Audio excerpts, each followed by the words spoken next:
Hey guys, my name is Ruben, and in this video, I want to talk about the way inflation is a form of not only taxation, but it's really funding the American people's own economical slavery. So, my background is training in investing, and I am running for Congress in the 14th Congressional District of Texas. And something that I've realized is that people don't quite understand the way that inflation is really a tax. And what ends up happening is that as the money gets printed by the Federal Reserve, that money then gets more or less given or anointed to private corporations.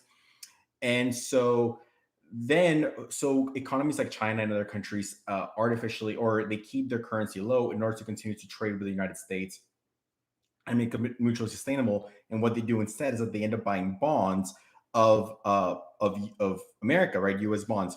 And so it's important to notate here who the biggest shareholders are of the American bonds, because that's really who owns America, right? This notion that America is somehow owned by the American people is simply it seems to be mostly untrue in my opinion, and it's why I'm running for Congress, is to essentially uproot the system that really keeps people in economical slavery. And so now I'm going to explain why and how this economic slavery. So, in order to pay back the bonds to the bondholders, and so there's a few different charts, and I want to talk about the primary owner of bonds of American bonds is quote unquote private investors, so private people, which kind of sounds to imply that it's mostly private American citizens. But if you look into a lot of these articles, it begins to kind of notate that it's private quote unquote citizens around the world, which could be an individual government official. It could be a lot of people. It could be anyone really around the world. And that seems to be most of the bondholders. So it's really hard to find exactly where most of them are located. So what I ended up doing on my Twitter, and it's on my Facebook as well as on the community page here somewhere, is basically by reverse engineering, figuring out what debt is not American. And so I then added the debt that is in US pensions and all of that are bonds. So, long story short, international investors, private investors, individual investors end up being most of the US bondholders. The second one being the Federal Reserve at around 10 trillion, I believe. And then it's Japan, China. And so these are the people that really actually intrinsically own America. So, in order to pay back the American debt, you have to uh, basically and cast inflation, because that is the way you keep up with the interest payments that are going to then your bondholders to continue to pay back your debt. And so what this really is that the taxpayer pays taxes, which is about 50% of where our tax money comes from. That tax money then more or less becomes multiplied by fractional banking, and now it's really quite unrestricted. And I want to note something that also came out today, which is that JP Morgan Chase uh, had way beat for the most part all expectations, but basically they're hoarding a whole lot of cash. Now, if you look at the constitutional democracy or just the narrative of what banks and the role is in America, usually the narrative is that it is for them to stimulate the economy.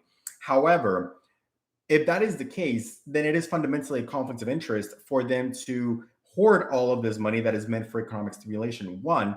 And two, it is a conflict of interest that they would be able to gain from an economic downturn if they were able to buy all these properties or otherwise. So just that within of itself is problematic, right? Now, if you actually begin to look at the broader aspects of how this really financed economical slavery, the money that then was printed, like we saw, for example, with all of these airlines, that they got all of this free money, but then they laid off their employees anyways, and it went to corporate buybacks and what have you. So then that money printed ends up going then to then hiring people at very low wages, right? And then you can argue the capital gains, and this none of this is about capitalism, now mind you. And the reason why this will not end with Republicans or Democrats or big government or limited government is because it doesn't really actually matter. Even the progressive causes, all of the money will still go back into the same hands. It goes back to, it does not matter who runs the government so long as we control the currency or the money. So what ends up happening is that you are taxed, and inflation is a tax on the American people to be able to pay the globalist and the corporate elite the rates that then the federal government is using as tribute, meaning that the American taxpayer is goes to work, you deposit your check, that check gets multiplied, and then you pay taxes on that. That taxes is then used to, amongst other things, pay back the debt. A lot of the debt's also like Social Security and stuff like that. So you are getting paid meagers, right? The American tax rate is getting paid, way below minimum wage, or living wage, excuse me, for a lot of people. And then that same money is then, that same taxes is then used to then funnel money or launder the taxpayer money and the Federal Reserve printed money to then government contracts and private corporations to then hire you and pay you meager. So as you begin to see, you're getting taxed on both ends. You're getting taxed in your income tax, and then you're also getting taxed now via inflation. And so in every imaginable way, you are financing your own tribute, you're financing your own sacrifice. And until the Federal Reserve gets uprooted, this is not going to change. I've beat the S&P 500. I like finance and derivatives is my background, and there's a ton of trading education in this YouTube channel from before I announced my congressional run. But my point is, slavery will not end until we uproot the original sin of the Federal Reserve. And going back to another video that I did a couple of weeks ago, which you can go back and look, but I basically explain how this narrative for artificial sustainability is predicated on this ideology of creating chaos to then fix it. It is written on the arms of Baphomet, what many correlate to like a diabolic, many call it Baphomet the devil, but without getting into that, the way this works is that, for example, the narrative of the war on terror, that's an oxymoron. Terror is war and war is terror. You cannot end the war on terror with a war. So you can see how that becomes a self-sustaining matrix paradigm. So you become then the judge, jury, arbiter, perpetrator, and savior of the unilateral narrative in this context. And on the other side of that, an equal and opposite reaction is the Federal Reserve to sustain that artificial matrix or tribute. And for that sustainability, it requires people to be in economical enslavement into the system for then the parasitic elite and the globalists to be able to sustain themselves in their self-preservation.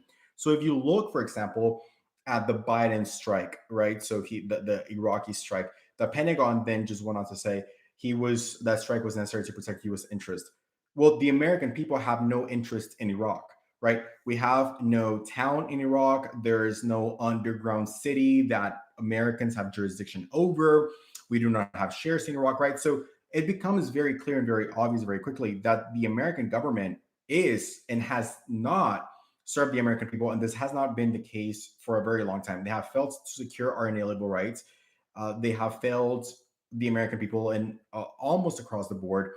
And one of the only things that I can even begin to imagine to think about in terms of an alternative to ending the Federal Reserve would be to tax the Federal Reserve at the top with the money printed and reform the tax system entirely, to which maybe 50% of the taxed money after refunds is divided equally amongst all American taxpayers. Because what good does it do you or I for Jeff Bezos to pay all of these taxes if it's just going to go to more bureaucratic money laundering, right? We're seeing money laundering in art. We're seeing, all of this system. And again, I go over it in a lot more detail in the previous video.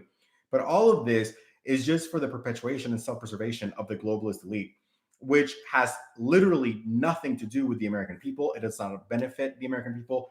The imperialist shadow government that runs the NSA. So this actually goes into the interesting argument about Tucker Carlson and the NSA being very unapologetic about spying on him, and how then Chuck Schumer said that if Trump wanted to go against the agencies or the intels, and they have 7 ways to Sunday to destroy him. This is what we're seeing play out. And it is not the American government, it is not the American people. When people want to use critical race theory and all of these things to basically make the American establishment or the Constitution the enemy, it's not the case. There is a boogeyman, but it's not the Constitution, and it's not America, and it's not white supremacists. It is unelected private globalists that have no allegiance to the American government, that use the American people as tribute with the fractional banking and the money printer to then perpetuate and fund their own parasitic endeavors of imperialist and taking over other nations. And they are using the American veteran as tribute, right? We are sacrificing American troops when we go into these globalist endeavors that are not in the benefit of the American citizens in any way, shape, or form. And so this idea that it is American to protest or to condemn the actions of not the democratic elected politicians or American people or the will of American people, but rather this state that America and maybe some country out there somewhere, maybe on the other side of the world, uh, benefit the perpetuation, we enable them, our system enables them. But the politicians are sacrificing us. We are the tributes. We are the American people, are not who these politicians serves. The American citizen does not own this country. And a lot of I don't believe in taxation unless it goes to decentralizing corruption. And so, if we're going to talk about any taxation, it should be on every dollar printed. And then there's no point in even talking about taxation if the money is not divided equally amongst the taxpayer. Otherwise, he's going to go to more bureaucratic endeavors. So, unless we're going to tax 50% of the money printed, divided equally amongst all Social Security card holders, this would also hinder the now smuggling, human trafficking that's going on, enabled by this administration. And that is also getting in the way, obviously, of the resource. So, in every way, it's the American people that are being offered as tribute for, in this case, for the cartel. I believe the numbers roughly, the amount of money they're making from these policies is extraordinary. And again, it's sacrificing your healthcare, it's sacrificing, these people are staying, we're spending so much money on all of these illegal immigration that could be going to the progressive cost of healthcare or some sort of baseline. It's not, right? So when we're talking about America first, or taking the country back, it really is not our country, right? This idea that these white supremacists are saying that we must take back America, from the Democrats, is ludicrous, or from anything race related. It has nothing to do with race. White people, black people, Hispanics, everyone is being offered as tribute to this endeavor. And it's a version of the Constitution, and it's a version of capitalism. Capitalism exists in a way of supply and demand. What we have with the Federal Reserve is not that. It is the anointing of of shadow entities that have anointed, for example, uh, JP Morgan Chase, the ability to scalp between the rate at money printed and the rate that they loan at, right? That is a government handout. That is offsetting any kind of democracy. Same with the NSA now spying on Tucker, or even Biden hinting at how the American people couldn't overtake the government because they have nuclear arms. Well, what are you going to, are you implying that you're going to nuke your own people? So no matter how you splice or dice it, it's not about America. And the goal with critical race theory, or even just fragmenting the masses, is to basically be able to minimize humanity to their most primal impulses, their most primal traumas, coping mechanisms, and basically reduce their entire essence, potentiality, and identity down to something as superficial as race, gender, religion, sexual orientation. And in doing so, no matter how much they scream or riot, people that are in a trauma bond, exploited by minimizing their entire essence and their entire being to nothing more than their sexual impulses or their gender identity, or their the color of their skin, and cannibalizing that trauma, is a group of people that will never uprise and empower themselves to rise against the tyranny of those who are cannibalizing that trauma bond, right? Because it's a trauma bond that the leftists, right, that the Democratic Party has instituted upon the constituency.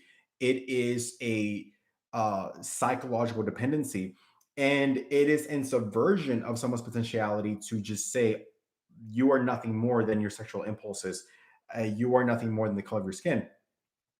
But not only does this really allow someone to remain in a state of psychological bondage and not ever uprising to the perpetrator of the trauma bond, but another thing that it does is that it allows for the whole agenda of you'll own nothing and be happy to really transpire, because what will end up happening is that the infighting and turning people against one another will ultimately allow the globalist elite to continue to degrade this country. Right? So, like, even if we went to like a socialist nation, well, someone's still going to hold the ownership of all of these properties. Someone's still going to hold all of those titles, and the same people that will hold the titles are the same globalist elite. And that's why it doesn't matter if we go with like limited government or more government. It's still the same people we pay taxes to. The difference is they will launder money through government and taxpayers, or they're going to launder money through private corporations. But it's the same currency, funded by the same people, going to the same people into the Federal Reserve System. So again, we do not. First of all, the government has absolutely failed to secure our inalienable rights. That is not up for dispute. Even just having a 99% and a 1%, while the government during COVID simultaneously anointed private corporations this money to inflate to trillions of dollars, right? So when people say, oh, big tech is private government or private money or a private corporation, well, they became trillionaires at the expense of the contraction of the American economy and the American taxpayer, leveraging the global power that they have in that interest. So not only, I like the argument being made by some new Republicans that are basically saying, is it a national concern? And should the entire business model of big tech be banned as a matter of national security? Because if tech, for example, if all of our microchips are being made in China and they go into our nuclear arms, let's say, but those nuclear arms were built with Chinese pieces, well, the Chinese could disable our nuclear arms because they hold that technology that coded it. And so it becomes very problematic very quickly. And the fact that we don't actually know who big tech is selling our information to is a national security threat, right? It is something that the degradation of it's on one hand the fact that Americans have been offered as tribute to the globalist elite, but then the degradation of this country is a threat for every citizen who is not a part of the globalist elite 1% around the world, because they are obviously conflating laws don't apply to them, right? We've crossed the point of tyrannical state. We've crossed the point of tyranny in the sense that laws are selectively applied. Tucker's being spied on, right? Trump is being relentlessly prosecuted for God knows what, for so-called inciting violence. Meanwhile, Maxine Waters and what have you are saying things that are that much more palpably draconian, that are actually intrinsically, as a statement of fact, inciting violence, as we saw with someone allegedly named Ray Ebbs in a video where he's wearing a Trump hat, this saying that that he is saying in a Trump hat that people need to penetrate the Capitol. That person has not been arrested.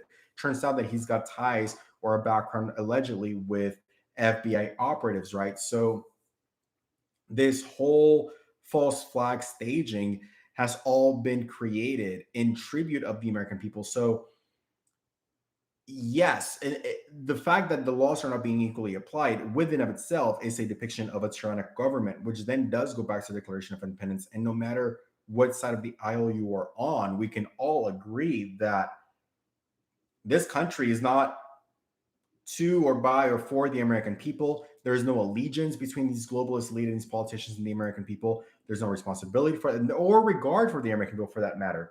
And that's very clear.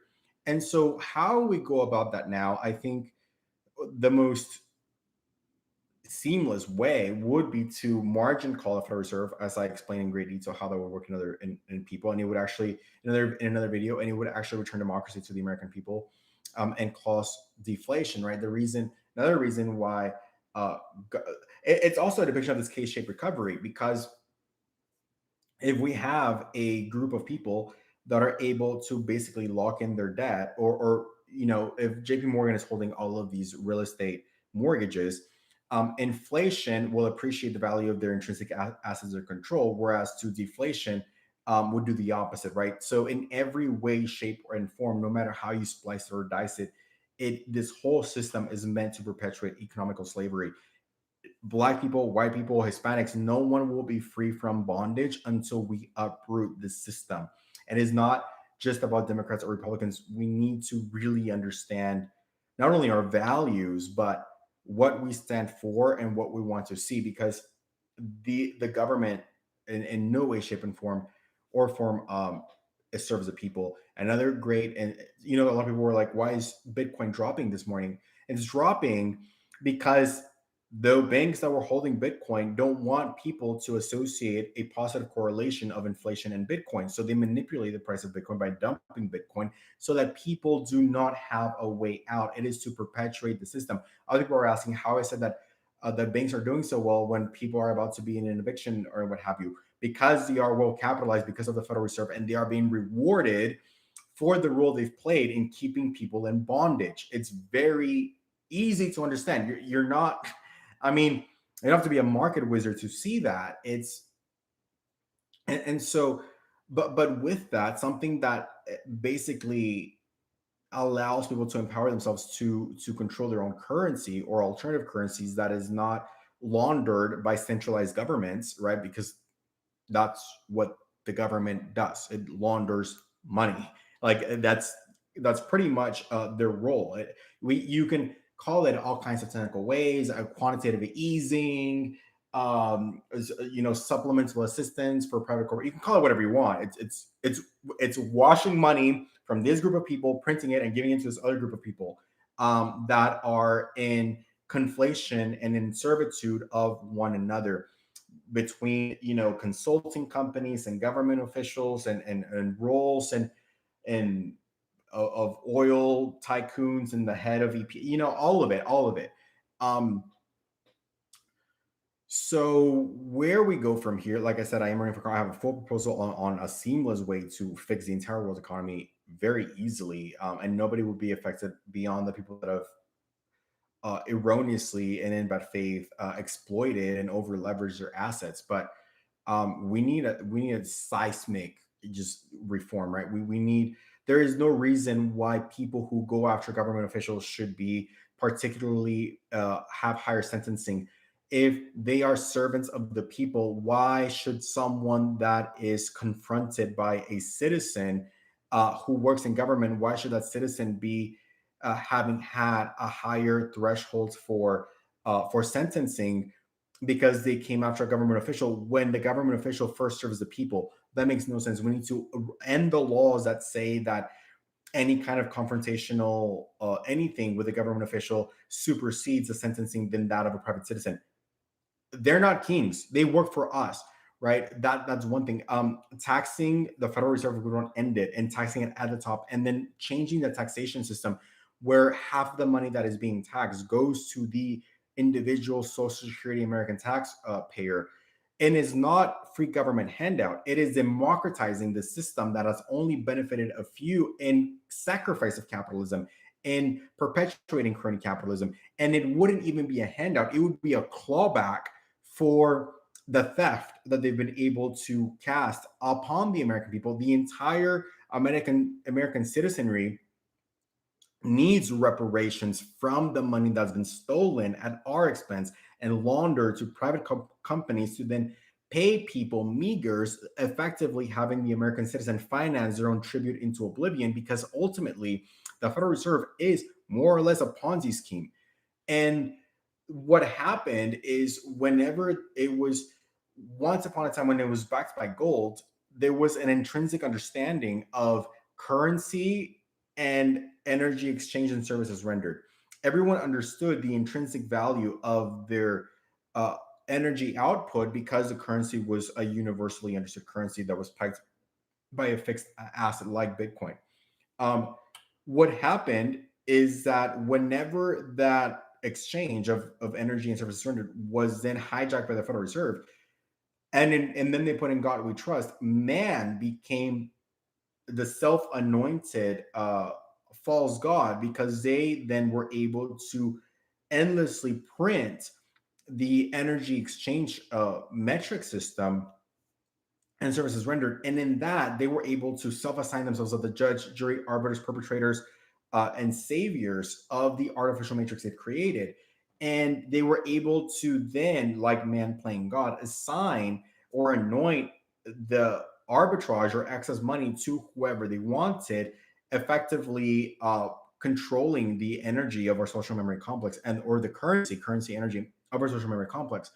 And we are coming to a point where this is going to be uprooted. And the question is, where will politicians and the world lie when it is? Because um, whenever the Israeli government falsely claimed that the Galactic Federation was only working with them and the U.S. government, it's a falsity. That there is no allegiance that the sovereign Galactic Federation of Light would have, particularly to the Israeli government. It could be a breakaway society. It could be some other breakaway interdimensional being that gave that information. But what we're seeing now is the collective awakening by, no matter what God you believe in, we all come from the same one. And that energetic resonance that powers you all. In that same sense, uh, our thoughts, imagination, and creativity has been influenced by uh, higher beings of mostly positive resonance.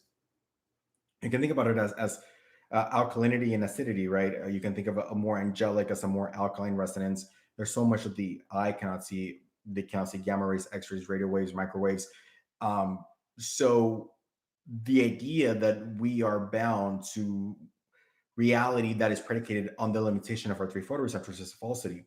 With that said, we are coming now to a time where people, and this cannot be censored, and if they try to censor one person, that same energy that cannot be created or destroyed will be then rerouted to another person, to until it's rerouted to literally anyone. And in co-creation, and accordingly, that same power that fuels thought, creativity, imagination will speak in co-creation with people that are fighting to uproot the system. And the more the machine tries to censor this, it will just begin to speak to through more and more people, triggering a sovereign awakening. By which, if at that point it continues to be exacerbated, ultimately what's going to happen is that um, they will increase the rate of awakening in the masses. Thereafter, they would begin to speak through anyone who cannot discern where their thoughts or creativity comes from. They'll begin, the higher being, or that universal source begins to speak through any one of them. If that then continues to lead to more subversion of humanity, and we're seeing this global uprising in Cuba and South Africa, we're seeing it around the world. This cannot be stopped. Ultimately, if they continue to attempt to at this point overtly steal humanity's free will in every way, shape, and form, ultimately we're already seeing increasingly more interdimensional contact. And I say interdimensionals because it seems that it's been mostly interdimensionals that have made contact, not so much extraterrestrials, which are interdimensionals can be seen and unseen, right? They're interweaving dimensionally. Extraterrestrials are have some sort of, ideologically speaking, to us, have some sort of a base somewhere else. They haven't made that much physical contact. That would probably happen if the awakened free will of humanity is overtly infringed upon by these people. And so this can't be stopped. It just won't. The social memory complex of being will be disintegrated to by one form or another. We also are seeing that actual interdimensionals or extraterrestrials are neutralizing the global nuclear arms. The, their reign of those that have benefited, the beneficiaries of the system that has unilaterally benefited from humanity's perpetual economical slavery and bondage. Because you have to understand that energy cannot be created or destroyed, right? So the fact that we know that time and space is relative, and we know that energy cannot be created or destroyed, and yet humanity has been in a perpetual state of bondage endlessly and attached to our temporal body, even though it gets refiltered into our collective resonance, right? If you could be wealthy and there could be riots outside of your street, but you're still going to get an alarm system because it is a part of our social memory complex that humanity is in disarray. And just because it's not an intrinsic part of your material life does not mean it doesn't occupy space in our collective Akash, in our collective understanding of the world. And so, with that, I'll leave you guys with the purpose of this video is for you guys to intrinsically understand the mechanics of economical slavery, the mechanics of bonds and inflation and money prints and how all of that works. If anybody actually cared about Black lives the way they say to do in this government agencies, they would go after the agencies that have restricted, home ownership. They would go, but that's not happening, right? It's just performative wokeness to keep you further in bondage and antagonize people that have just been as much victimized as anybody else by the system of economical slavery.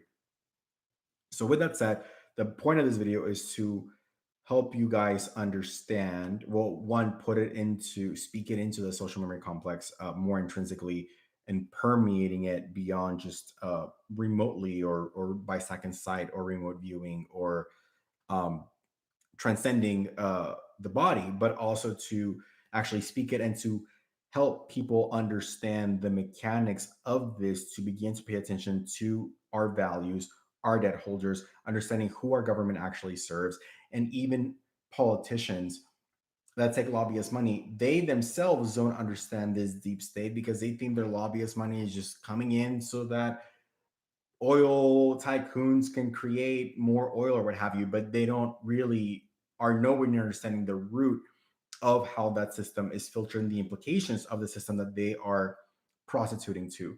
And so, as you begin to understand this and begin to trace the money, understand the values and how the world actually works, who owns the country, who these people actually serve, then you are by knowledge comes the empowerment to be able to stand up against just the falsities.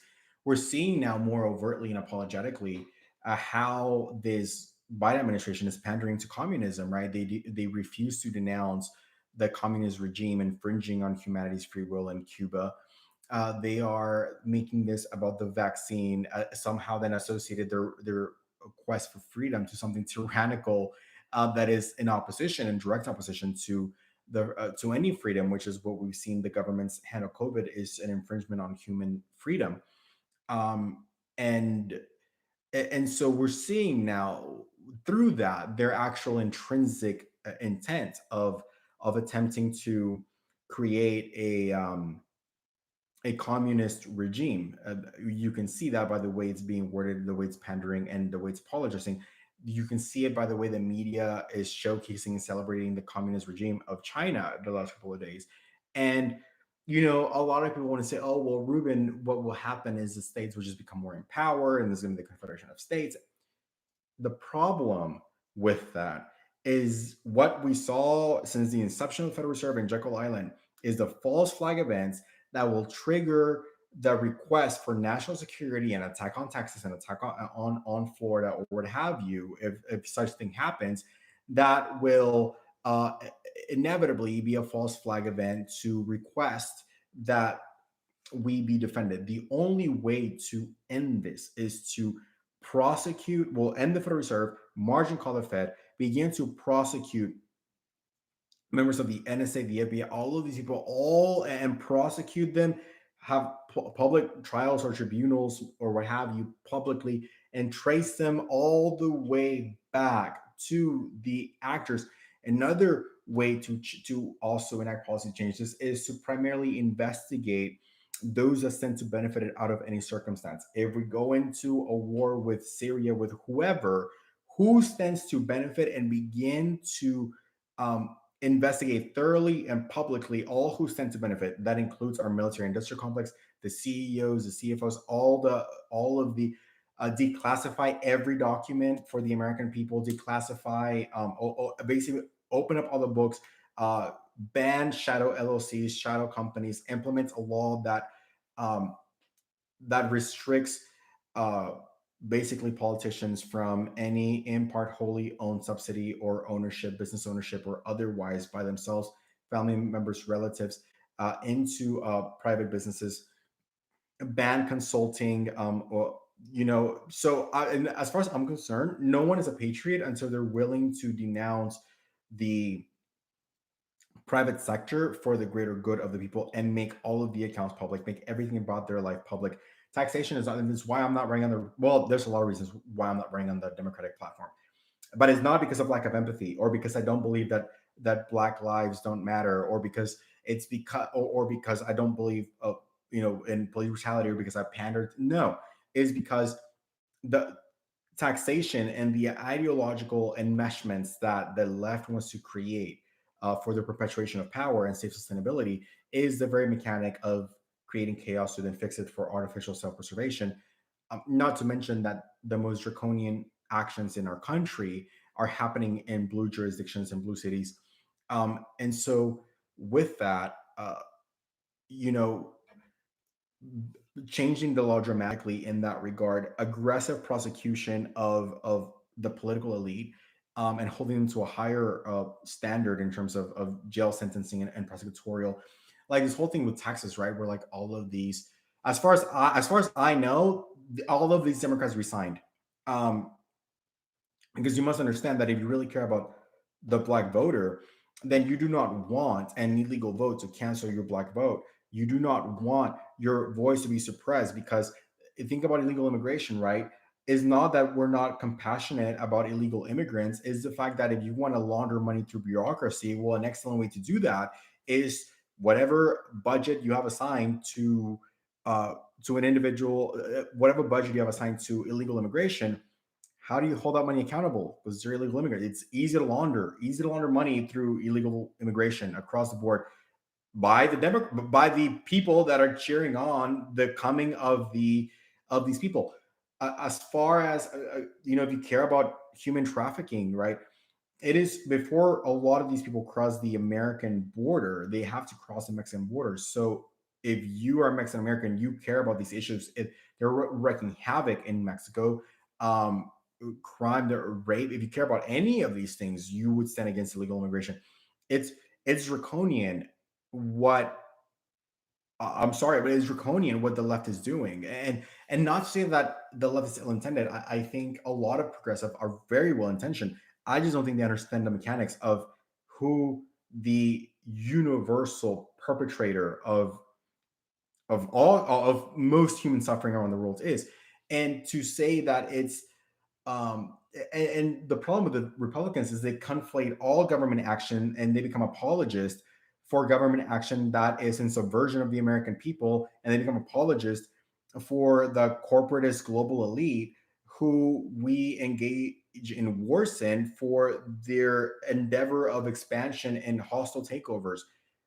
We can If you are a conservative that cares about the Constitution, you correlate all action to the greater good of the sovereignty of the American people. You do not conflate the agenda of private globalist corporations in tribute of our US military, in tribute of the American citizen, in tribute of the greater good of you and I, and inadvertently all of the world, because we are that beacon.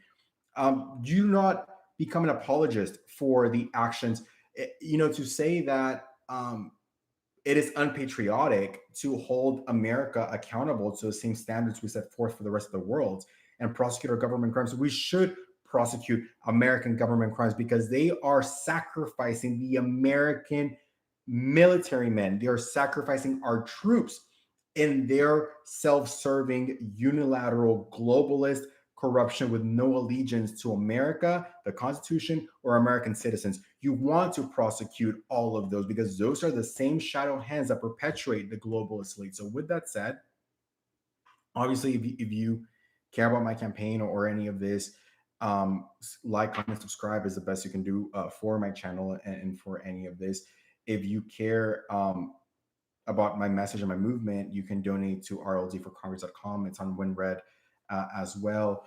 Um, and run for office. Do it. Do it at no matter where you're at or where in the world you may be. Run for your local school board. Run for your governorship. Run for your anybody but the establishment, because the establishment does not serve the American people.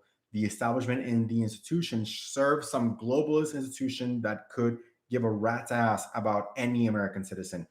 They only like us to work so they can leverage more money, to print more money, to deposit more money, to then launder that money privately and keep us in bondage. In no way, shape, and form is this any kind of capitalism. Um, and yeah, spread this awareness, understand who the enemy as it pertains to the goal. We need to understand what are the goals we're trying to accomplish: life, liberty, the pursuit of happiness, uprooting racism, understanding that no matter what God you believe in, we come from the same one. We are one nation under God, indivisible, with liberty and justice for all. And that American idealism transcends the illusion of division and separation stoked by the establishment and the institution for its own self preservation, for its own aggrandizement, and that we have more in common than we do different as Americans, putting those ideals that we are one above any illusion of separation or division, and that in that oneness to uproot discrimination, which will never happen on the left. If you care about ending racism, by de facto, if you want to end something, you cannot bypass it. And the left wants to bypass it, like all of these other things. The only way to end racism is to understand that no matter what God you believe in, we all come from the same one.